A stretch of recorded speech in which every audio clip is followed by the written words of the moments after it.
अस्सलाम वालेकुम, मैं हूं इमदाद सुमरो। एक बड़ी ख़बर है, खुशी की खबर, और वो भी उस ख़ानदान के लिए जिसके नसीब में सदमे और अजियतें ज़्यादा हैं और खुशियाँ कम। भुट्टो का ख़ानदान, बेनज़ीर भुट्टो का ख़ानदान, आसिफ ज़रदारी का ख़ानदान। उनकी साहबजादी बख्तावर भुट्टो की शादी हो रही है, तय पा गई है और शादी के कार्ड बन चुके हैं। मंगनी, निकाह, मेहंदी और शादी का रिसेप्शन, कार्ड ये बन चुके हैं। और कार्ड के मुताबिक जो मंगनी होनी है 27 नवंबर को, और उसके बाद बख्तावर भुट्टो की जो है वो होगी मेहंदी 27 जनवरी को, और फिर 29 जनवरी को होगा निकाह, रस्म निकाह होगी, और उसके बाद 30 जनवरी को शादी का रिसेप्शन होगा। हर कोई अब इस ख़बर की, जब ये ख़बर आई तो हर बंदा इस था सवाल, हर बंदे के जहन में ये सवाल था, हर ज़बान पर भी ये सवाल कि शादी हो कहाँ रही है बख्तावर भुट्टो की, कौन सा ख़ानदान है, कोई बड़ा सियासी ख़ानदान है, बड़ा कोई बहुत ही बड़ा ख़ानदान होगा कोई जहाँ शादी हो रही होगी। ज़ाहिर है बेनज़ीर भुट्टो की बेटी है, आसिफ ज़रदारी की बेटी है, और कार्ड पर आसिफ ज़रदारी ने लिखा है कि आसिफ ज़रदारी बेनज़ीर भुट्टो की बेटी बख्तावर भुट्टो की शादी की दावत दे रहे हैं। इस तरह का कार्ड का जो मतन है वो जो लिखा जाता है, यानी बख्तावर का तारुफ आसिफ ज़रदारी ने बेनज़ीर भुट्टो की बेटी, और बेनज़ीर भुट्टो की बेटी की शादी ज़ाहिर है जुल्फ़िकार अली भुट्टो की नवासी की सदर आसिफ ज़रदारी की बेटी की शादी होगी, तो कोई बहुत बड़ा ख़ानदान होगा। तो ज़ाहिर है मैं भी इसी जुस्तजू में लगा रहा सुबह से, कोई 400-500 फ़ोन कर डाले मुख्तलिफ़ दोस्तों को, पता करूँ कौन है, और बहुत सौ को पता ही नहीं था। बहरहाल फाइनली मैं पहुँच गया कि दुबई बेस्ड एक लाहौरी ख़ानदान है, आरई ख़ानदान है, उनके चश्मो चराग है महमूद साहब, यूनिस चौधरी उनके वालिद हैं लड़के के, और जो लड़का है महमूद, कारोबारी ख़ानदान है। जैसे मैंने पहले बताया कि दुबई में सेटल्ड हैं, पाकिस्तानी हैं, लाहौरी हैं, लाहौर के भाटी गेट के अंदरून भाटी के रहने वाले हैं। और ये जो ख़ानदान है गोल्ड का कारोबार करता है और प्रॉपर्टी का भी कारोबार इनका है, लेकिन इनका बुनियादी काम जो है वो गोल्ड का, सोने की तिजारत वो करते हैं। और बख्तावर की पसंद की शादी है, जो सबसे अहम ख़बर इस मामले का सबसे इम्पॉर्टेंट जो वो है आंसर वो ये कि ये शादी बख्तावर की मर्ज़ी से हो रही है, बख्तावर की ख्वाहिश से हो रही है। बख्तावर ने अपने वालिद से इज़हार किया था कि यहाँ उन्होंने शादी करनी है, और आसिफ ज़रदारी ने ख़ानदान का अता पता करके अपनी बेटी के फ़ैसले को मान दिया, इज़्ज़त दी, अपनी बेटी के फ़ैसले की कदर की, और अब ये शादी तय पा गई है। और शादी के जो कार्ड है उस पर एक चीज़, 3-4 जो तकारीब है वो तो है, जिस तरह कार्ड छपते हैं अलग अलग तकरीब का जो कार्ड होता है एक, लेकिन उसके साथ एक और कार्ड का एक और हिस्सा भी है जिसके ऊपर SOPs लिखे हुए हैं कि जो लोग शादी में शरीक होना चाहेंगे, तकारीब में जिनको जिस तकरीब की दावत दी गई है उस तकरीब में शिरकत के लिए पहले वो अपना वहाँ ईमेल दिया गया है, ईमेल ID दिया गया है कि वहाँ पर कंफर्म करें कि वो शादी में शरीक होंगे, और उसके बाद तकरीब में आने से 24 घंटे पहले का नेगेटिव हो, कोरोना नेगेटिव जो रिपोर्ट हो वो आ सकते हैं। ज़ाहिर है जो उसके बग़ैर, यानी कोरोना का टेस्ट करवाए बग़ैर कोई शादी की तकरीब या जो भी तकारीब हैं उसमें मंगनी, मेहंदी और निकाह और रिसेप्शन, उसमें वो शरीक नहीं हो सकेंगे। और मोबाइल और कैमरा अलाउ नहीं होगा, मोबाइल फ़ोन, तस्वीर जो हैं वो जो शरीक होने वाले लोग होंगे उनको ऑफिशियली जो उनका फ़ोटोग्राफ़र होगा बिलावल हाउस का, या शादी में जिनके सुपुर्द होगा ये काम वीडियोग्राफी और फ़ोटोग्राफ़ी का, वो तस्वीरें जो है वो उनके थ्रू बनाई जाएंगी और वो फिर ईमेल पर सबको भेज दी जाएंगी। ये एक SOP भी साथ साथ किया गया है। अब आते हैं इस ख़ानदान की तरफ, इस ख़ानदान में होने वाली पहले शादियां और सदमों की तरफ। जैसे मैंने पहले ज़िक्र किया कि इस ख़ानदान ने खुशियाँ कम सदमे ज़्यादा देखे हैं। मतलब आसिफ ज़रदारी बताते खुद 11 साल जेल में रहे, वज़ीर आज़म हाउस जेल, फिर ऐवान सदर रहे, ऐवान सदर से निकलते कुछ अरसे के बाद फिर कुछ 4-5 साल के बाद फिर जेल चले गए। और उससे पहले इस ख़ानदान ने जुल्फ़िकार अली भुट्टो की फांसी बेनज़ीर साहबा ने उसका सदमा उठाया, 2 भाई उनके कत्ल कर दिए गए, कारकुन पता नहीं ना जाने कितने कारकुन इनके जो हैं वो मारे गए, हमले, दहशतगर्दी, मतलब ये ख़ानदान पाकिस्तान में आज़ादाना चल नहीं सकता। एक बहुत बड़ा ख़ानदान पाकिस्तान का सियासी ख़ानदान है, लेकिन ये इन्होंने सदमे ज़्यादा उठाए हैं।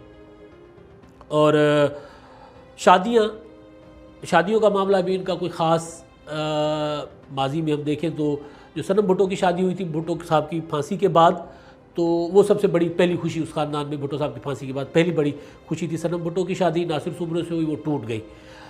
उसके बाद उससे पहले जो थी मीर मुर्ज़ा और शाहनवाज़ भुट्टो ने जलावतनी में शादी की थी। दो अफगान बहनें थीं, उनके साथ उन्होंने शादी की थी। और शाहनवाज़ जो है वो जलावतनी में फ़्रांस में अपने कमरे में मुर्दा पाए गए। तो शक ज़ाहिर किया गया कि जी ये जो ख़वातीन हैं दोनों बहनें जासूस है की या किसी एजेंसी की जासूस है, लिहाजा फिर मीर मुर्ज़ा भुट्टो ने भी अपनी बीवी को तलाक दे दी और फिर गनवा भुट्टो के साथ शादी की। वो शादी कायम रही। भुट्टो साहब की और जो आसिफ जरदारी और बेनज़ीर साहबा की शादी के अलावा बाकी शादियां भी इनकी मसाइल का शिकार रही। हालांकि बेनज़ीर साहबा और आसिफ जरदारी साहब की शादी जो है वो दो और तरह के मसाइल का शिकार रही। यानी आसिफ जरदारी बेनज़ीर का शोहर होने की वजह से जेलों में ही रहे, मुसीबतें ही देखी। उनको ये ऑफ़र की जाती थी कि बेनज़ीर का साथ छोड़ दो, जो मर्ज़ी करते फिरो। वो उन्होंने ऑफ़र कबूल नहीं की थी। वो उसकी एक वजह जो बेनज़ीर साहबा ख़ुद लिखती हैं कि जब ये रिश्ता आया था आसिफ जरदारी का तो इनकी वालदा के पास, तो बेनज़ीर साहबा ने वो तस्वीरें उसे देख के रिजेक्ट कर दिया था कि नहीं मैंने नहीं शादी करनी, मैंने करनी ही नहीं शादी। मैं मेरा बोझ कोई नहीं उठा सकता, क्योंकि बेनज़ीर साहबा के पीछे एक रिश्ता आया था, वो जो किसी ब्यूरोक्रेट का रिश्ता था और मामला तकरीबन तय हो चुके थे। तो पता चला कि उसने आगे हाथ जोड़ दिए कि जी ज़ियाउल हक कह रहे हैं कि जी नहीं, अगर शादी करोगे तो फिर देख लेना। तो यहाँ तक मसाइल थे बेनज़ीर भुट्टो साहबा की शादी के। तो बेनज़ीर साहबा कहती है कि उन्होंने इस फैसला किया कि मैंने शादी करनी ही नहीं।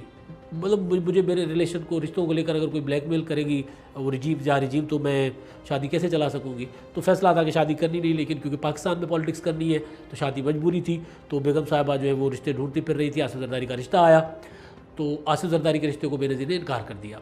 और वो ख़ुद लिखती है कि फिर जब आसिफ जरदारी वहाँ बाहर थे, गालिबन फ़्रांस का जिक्र है कि फ़्रांस में वो आए और उन्होंने कहा कि जी आप मेरे साथ सिर्फ एक ड्राइव पे चलें, उसके बाद आप फैसला कर लीजिएगा, बैठ तो लो, बात तो कर लें, फिर पहले मिलजुल तो लें, बग़ैर देखे बग़ैर बात किए कैसे रिजेक्ट कर रहे हो आप। बहरहाल बेनज़ीर साहबा ने उस एक मुलाकात जो थी, एक लॉन्ग ड्राइव जो थी, उसमें वो ख़ुद लिखती है कि उन्होंने पाया कि आसिफ जरदारी जो मर्ज़ी और मेरे साथ निभाएंगे, मुझे छोड़ेंगे नहीं, किसी से डरेंगे नहीं, झुकेंगे नहीं किसी के सामने। और आसिफ जरदारी ने यह साबित किया। तो ये जो सदमों के और इस सारे अमल और खुशियाँ मिक्स इनके पास रही, यानी भुट्टो साहब जैसे मैंने जिक्र किया कि कितनी लाशें, कितनी मैयतें उठाई हैं। और फिर 50 साल तक, तकरीबन 50 साल, 45-50 साल तक इस ख़ानदान ने फिर अवाम के दिलों पर राज भी किया। भुट्टो ख़ानदान ने, भुट्टो के ख़ानदान ने, ज़ाहिर है बेनज़ीर का ख़ानदान, उस पॉलिटिकल में बार बार इस ख़ानदान का जिक्र इसलिए कर रहा हूँ कि वो जो भुट्टो की मीरास थी सियासी, वो बेनज़ीर ने संभाली और वो बेनज़ीर से बेनज़ीर साहबा के बच्चों की तरफ मुंतकिल हुई। तो 50 साल तक इन्होंने जहाँ सदमे देखे वहाँ पर खुशकिस्मती इनकी ये रही है कि 50 साल तक अवाम के दिलों पर राज करते रहे और 4 साल पाकिस्तान पर, 4 बार पाकिस्तान पर हुक्मरानी भी इस ख़ानदान ने की है। तो जो खुशियाँ हैं वो कम इनको मिली है। जो बेनज़ीर साहबा अपनी किताबों में भी लिखती हैं, वैसे भी जिक्र किया करती थी कि जो सनम की शादी थी हुई तो वो सबसे बड़ी खुशी थी। उसके बाद बिलावल की पैदाइश एक और खुशी थी इनके ख़ानदान में, फिर बच्चों की पैदाइश, और फिर वही आसिफ जरदारी की जेल और जलावतनियाँ बेनज़ीर साहबा की, और फाइनली बेनज़ीर साहबा ख़ुद भी जो है वो कत्ल कर दी गई पिंडी में।